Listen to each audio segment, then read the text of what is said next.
And hello guys, this week I explore for myself a creepy game called Dead Space. Before starting this segment, I want to make a remark. I'm a fan of the series and this piece of the declaration of love for these games. If you want to read an opinion about the remake, skip the text to the second subtitle. Intensive therapy, a gloomy future where humanity is streaming for its decline, endlessly devouring all available resources and seeking its salvation in mysterious alien artifacts? Give me two. I love this universe, as well as working with lore. It turned out so foldable and solid. All this atmosphere and hopefulness, tension and a touch of schizophrenia is familiar to a resident of Krishka from Russia. So we left the apartment in the dark entrance on a winter evening, packed into a jacket of a set of thermal underwear. Why not a heavy suit of a space engineer? At -25 to drive to the nearest store, went into the elevator with already 40 years old. It is painted orange, which has long been mixed with rust, and on the walls for years people have scratched their messages on top of the wooden covering, which are no longer readable. With a crash, he closes his doors and humming monotonously, he goes to the first floor. From the elevator to the entrance door is only 10 meters, but what is there? In pitch darkness. You turn on the flashlight on your push-button cell phone and try to get out of the hallway into fresh air as quickly as possible. And there, softly falling snow on the ground, silence and the absence of sounds. Although 1 million people live in your city. Yes, I was that still impressionable kid at 12, but there was a reason for this. In our class, among the same juvenile gamers, she was passionate as dude, yes, I cried 5 times only in the prologue. What a scary bitch. I turned it off after an hour and didn't play anymore. At that time, there was no daredevil who passed it from my friends. Even the dude who passed the first fear and condiment quit somewhere in the middle. At that time, I abandoned it at somewhere in the first chapter. And I did not want to return at all. The problem was the fear of the unknown. You're walking along the ship an empty corridor, but the sounds. Here are mournful groan echoes. In the ventilation there is a scar, in the distance there is a mental reading, and as if a man is being torn apart behind the wall. He screams in pain, and everything calms down as quickly as started. And also a whisper, as if the ship and the already dead crew are trying to talk to the players themselves.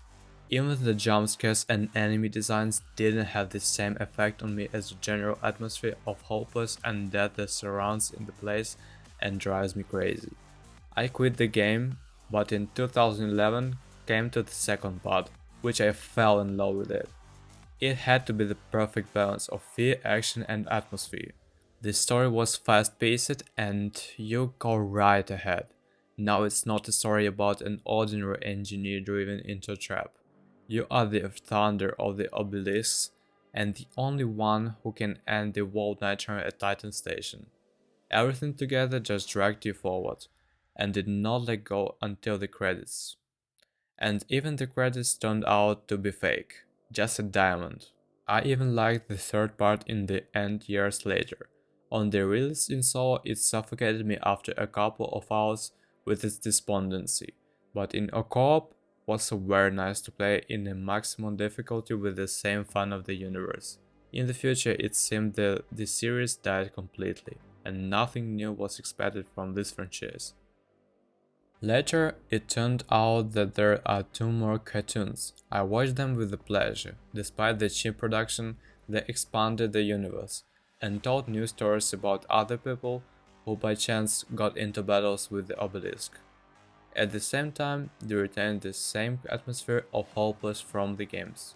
I even went through the mobile Dead Space, which for a story mobile phone for 2-3 hours is quite a very even one. Well, when Stop Game released this history of the series, where all the pieces of the puzzle fell into place, I started the classic fucking EA rind everything again. So I buried the stories for myself, interrupting myself by reading rare interviews of veterans of Visual games about what Part 4 could become.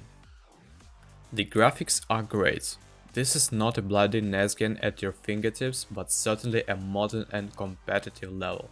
The interiors have been noticeably added in detail in comparison with the original game. The cabins and rooms feel more lived in than the store environments of the original.